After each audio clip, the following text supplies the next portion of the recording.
Nous sommes comme des, si on peut dire, des morts vivants.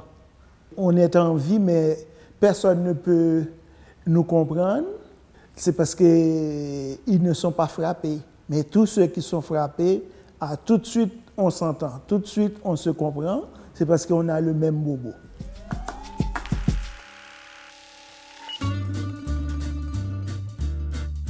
Vous êtes capable de le faire.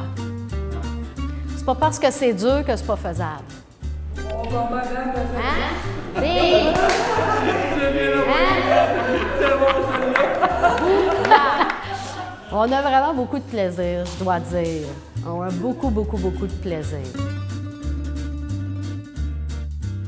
On assiste puis on aide les gens qui ont subi un traumatisme crânien, puis on leur permet aussi d'avoir certains loisirs en faisant des activités comme l'improvisation, sortir au marché dans le talon, etc., etc.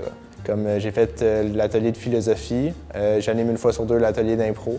Chacun dit une phrase et rendu à la dernière personne, bien, il faudrait arriver à une fin. Qui va commencer? Qui veut commencer l'histoire? Catherine! Enlève la main avant toi. Une chance, je suis là. Tout le monde a accès à l'atelier. Il n'y a pas un exercice que je vais faire. Ah, ben là, toi, tu peux pas parce que non. Non. C'est à moi à adapter mes choses. Dans le temps, j'étais actif. J'étais peintre en bâtiment comme métier. Je jouais au hockey, j'étais centre. Je faisais des compétitions de motocross. Mon traumatisme crânien a changé ma vie à 100%. J'ai un peu de mémoire long terme, mais pas à court terme.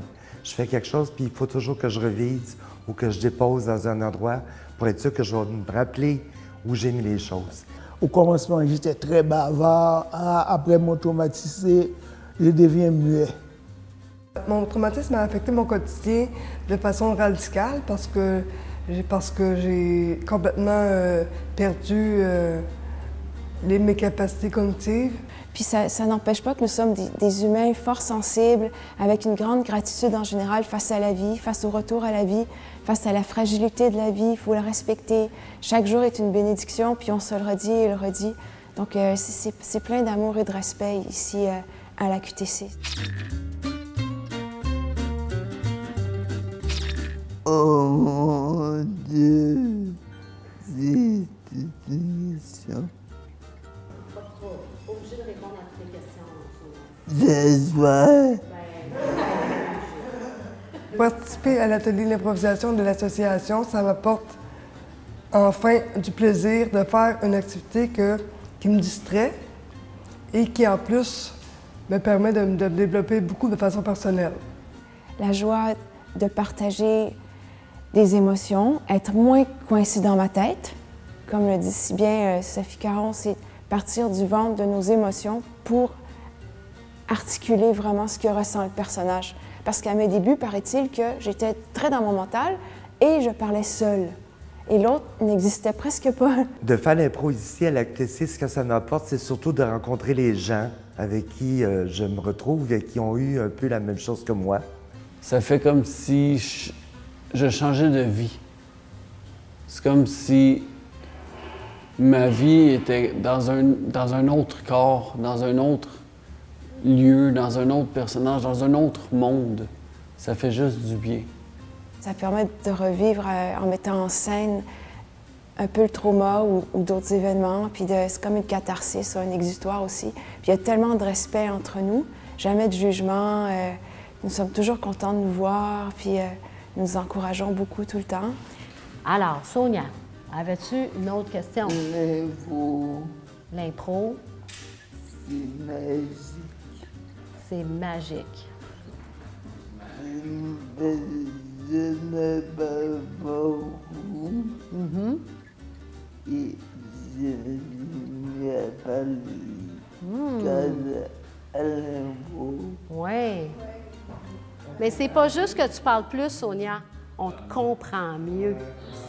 On comprend full. Fait que la première idée, c'est d'amener le plaisir, puis de faire en sorte que si moi je crois en eux, ils vont finir par y croire. On avait joué avec la Ligue nationale d'improvisation, qui est les pros de l'impro, la LNI, au Club Soda. Ils ont fait le Club Soda, eux autres, là, 2 années de suite. Ils sont tous énervés, là, ils vont tous parler par-dessus. Attention, je vais vous expliquer l'exercice. Avez-vous vu mon chat?